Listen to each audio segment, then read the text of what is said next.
इसको एक बार पढ़िएगा। 8 सेंटीमीटर लंबी रेखा AB HP से 45 अंश तथा BP से 30 अंश के कोण पर अवनत है। उसका B सिरा HP में है तथा 5 सेंटीमीटर BP के सामने है। प्रक्षेप खींचिए तथा अनुरेखों मतलब ट्रेस का पता है, प्रक्षेप और एक अनुरेख ट्रेस। प्रक्षेप बोलेगा तो उतना करके चलो, थोड़ा सा काम रहेगा, ठीक है। थोड़ा सा अगर नंबर बढ़ा देगा, जैसे 4 नंबर या 5 नंबर का देगा तो बस प्रक्षेप कर देगा। अगर 1-2 नंबर और बढ़ा देगा, 7 से 10 तक पहुंचा देगा तो इसमें आपको ट्रेस बनाना है, ठीक है। पहले प्रक्षेप बनेगा, उसके बाद एक ट्रेस बनेगा। सबसे पहले क्या करते हैं, एक रेखा खींचते हैं एक्स वाई, हो गया। एसपी वीपी दे दें, एसपी मतलब वीपी मतलब वर्टिकल प्लेन, ये हो गया वीपी, ये हो गया एसपी, हमने दे दिया। अब क्वेश्चन पे आते हैं। एक चीज और देखिएगा, तो जो कल का क्वेश्चन था वो एमएम में दिया था। कल वाले क्वेश्चन में एमएम में आया दिया सेंटीमीटर, जैसे यहाँ क्या है 8 सेंटीमीटर। जब जो कल आपका क्वेश्चन बनाया था उसमें एमएम में दिया था, थोड़ा सा ध्यान दीजिएगा, मतलब ठीक है। इसमें भी देखिए बोला है आपको यहाँ 5 सेंटीमीटर, क्वेश्चन में बोला कि 8 सेंटीमीटर एक लंबी रेखा, रेखा समझता है ना, 2 पॉइंट होते हैं, इन दोनों पॉइंटों को अगर हम मिला दें तो क्या बन जाती है, रेखा बन जाती है। 8 सेंटीमीटर लंबी रेखा AB, रेखा का नाम क्या है AB, और जो कल नाम था वो क्या था, PQ था। हाँ, AB HP से 45 अंश तथा BP से 30 अंश के कोण पर अनुमित है। HP से 45 अंश, BP से 30 अंश के कोण पर अनुमित है। यहाँ देखिए बोला कि जो इसका B सिरा है, किसकी रेखा का जो B सिरा है HP में है, और यहाँ से क्वेश्चन स्टार्ट करते हैं। वो करना देखो, यहाँ से उसका B सिरा HP में है। हमने आपको बताया था कि जो काम बोलेगा रेखाओं के प्रक्षेप में उसका उल्टा काम करना है। अरे समझ में, तो बोला है कि इसका B सिरा HP में है, HP में बोला है तो हम किसको लेंगे, VP में लेंगे, यानी एक बिंदु यहाँ लगा देना। आपको बताया था क्या कर कि यहाँ से कितनी भी दूरी पर बिंदु ले सकते हैं, इसकी कोई मानक नहीं होती है, तो हम सोचते यहाँ ले लिया एक बिंदु। अरे समझ में, एक बिंदु ले लिया, B सिरा HP में है, यानी B सिरा हो गया, यहाँ B नाम दे दें, SP में बोला तो इसका मतलब किसमें है, VP में। और ये भी हम बताते हैं कि जो VP में नाम होता है वो क्या होता है, डैश में होता है, तो ये हो गया आपका B डैश, क्लियर। उसके बाद क्या बोला है, तथा 5 सेंटीमीटर HP के सामने है, 5 सेंटीमीटर सॉरी 5 सेंटीमीटर किसके सामने है, VP के सामने है। तो VP की बात कर रहा है तो आप किसको लोगे, SP में लोगे, तो ये VP है ना, तो इसी पॉइंट से क्या करोगे, 5 सेंटीमीटर, समझ रहा ना, हाँ नीचे आ जाना। 5 सेंटीमीटर बराबर मतलब 5 सेंटीमीटर का मतलब 50 mm होगा ना, तो वहीं से 50 mm नीचे आप लगा देंगे, ये 50 mm नीचे है, ठीक है ना, क्योंकि I डायमेंशन इन mm, ये आपको mm में लिखा रहता है, क्लियर हो गया। अब यहीं से हम लोग क्या करेंगे, आपको बताया था एक ऐसे समांतर रेखा खींच देना है। इसको खींचने की जरूरत है नहीं, क्योंकि ये इसी XY रेखा पर है, इसकी जरूरत तो है नहीं। इसी रेखा को हमने क्या कर दिया, आगे बढ़ा दिया। ये अगर B डैश है तो ये HP में है ना, इसका नाम क्या हो जाएगा, B हो जाएगा। इतना क्लियर हो गया।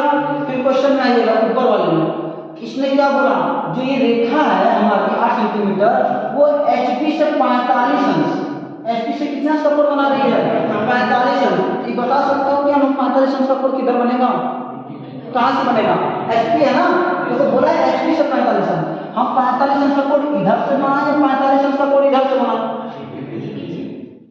बोला है कहाँ से, HP ना, बनेगा कहाँ से, VP से। तो आप क्या करोगे, 45 अंश का कोण बना दोगे।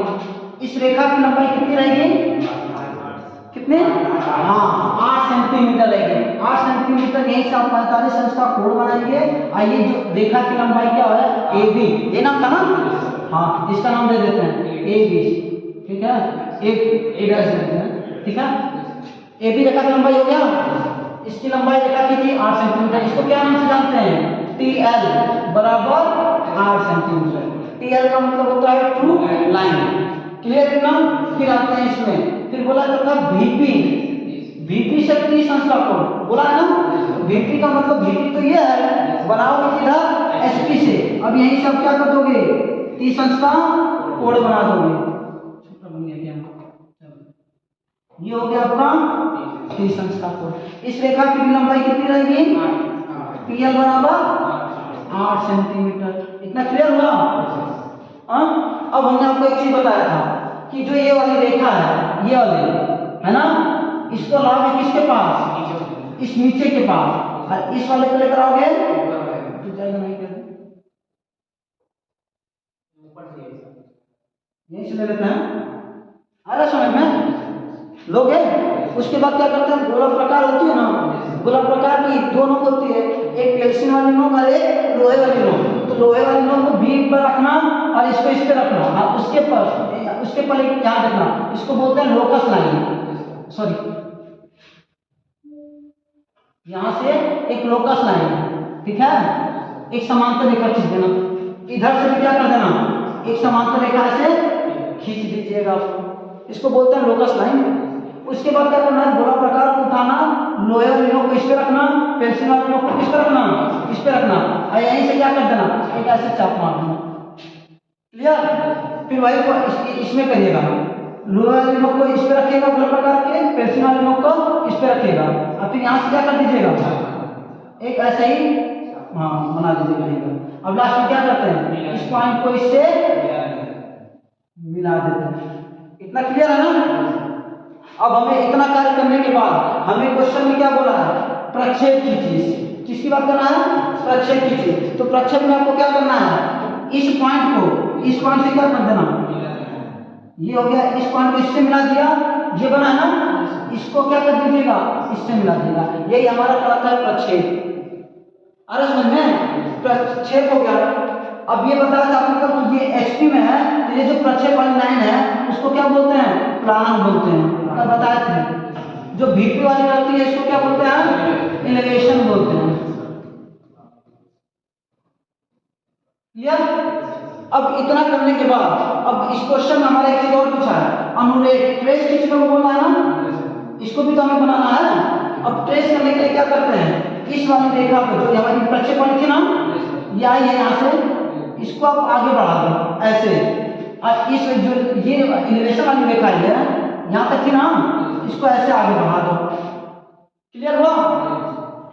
ये बताओ कौन कहाँ कहाँ काट रहा है, एक्स वाई को कहाँ कहाँ काट रहा है, ये बताओ।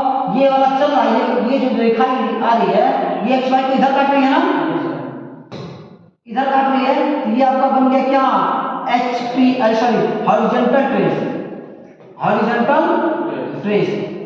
ठीक है, एच मतलब हॉरिजॉन्टल, टी का मतलब ट्रेस। एक चीज ये देखो, जो ये वाली रेखा गई है आई है ना, ऐसे इस एक्स वाई को इधर काट रही है, तो इधर से आपको क्या करना है, इधर से आपको क्या कर देना है, एक ऐसे सीधी रेखा खींचना है। अरे समझ में, एक्स वाई को जहां काटेगा वहीं से खींचना है। एक बार और देखिएगा, एलिवेशन वाली है ना, ठीक है, ये इसको यहाँ एक्स वाई को काट रही है, तो यहाँ से तुम सीधी रेखा खींचना है, क्योंकि सीधी रेखा इसी रेखा पे आ रही है। ठीक, इस वाले जो थी प्लान वाली जो प्रक्षेप थी, इसको आप आगे बढ़ाओगे तो एक्स वाई को इधर काट रही है, इधर से आपको करना है, कहाँ काट रहे हैं, इसको इधर काट रहा है ना, यही आपका क्या हो जाएगा, वीटी हो जाएगा, वर्टिकल ट्रेस हो जाएगी। अरे समझ में, इतना क्वेश्चन करोगे तो आपको 5 नंबर हो सकता है, 8 नंबर या 10 नंबर का टाइप का क्वेश्चन पूछता है, आपको नंबर मिल जाएगा। इसका नाम करते हैं, बोलिए, चलिए इसका नाम क्या होगा, कौन कौन सा, ए बी, ए देखो ये बी है ना, ये क्या हो जाएगा, चल रहा है S T B T, S T B T, और इसका नाम दे देना जी, ये हो गया आपका A2 डैश,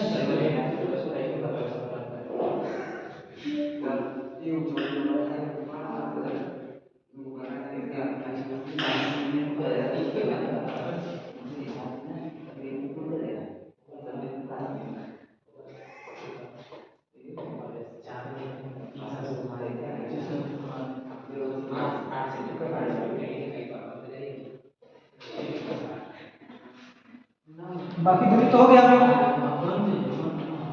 यहाँ से इसकी दूरी 50 है, क्या मिला के लिखा हो गया, एलिवेशन हो गया, ये हो गया, एंगल भी लिख दिया गया। और कुछ छूट रहा है जी, बोलिए, कुछ छूट नहीं रहा है, चलिए ठीक। एक चीज यहाँ देख लीजिएगा, ये 50 का एमएम में है, ठीक, ये सेंटीमीटर में है ना, तो 9 होगा तो इसको उसमें कन्वर्ट कर दीजिए। 8 सेंटीमीटर है ना, ये क्या कर दे 80 mm कर दें, इसको इससे मिला दीजिएगा, ये 80 कर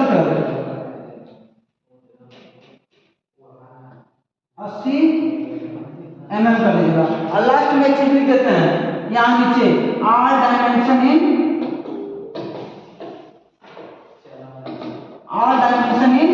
mm, मतलब सभी जो मतलब जितने भी डायमेंशन आपने लिखा है वो किसमें mm, इसको जरूर लिख देना। यही आपका क्वेश्चन था, आया समझ में? कल नेक्स्ट क्वेश्चन इसी टाइप में था।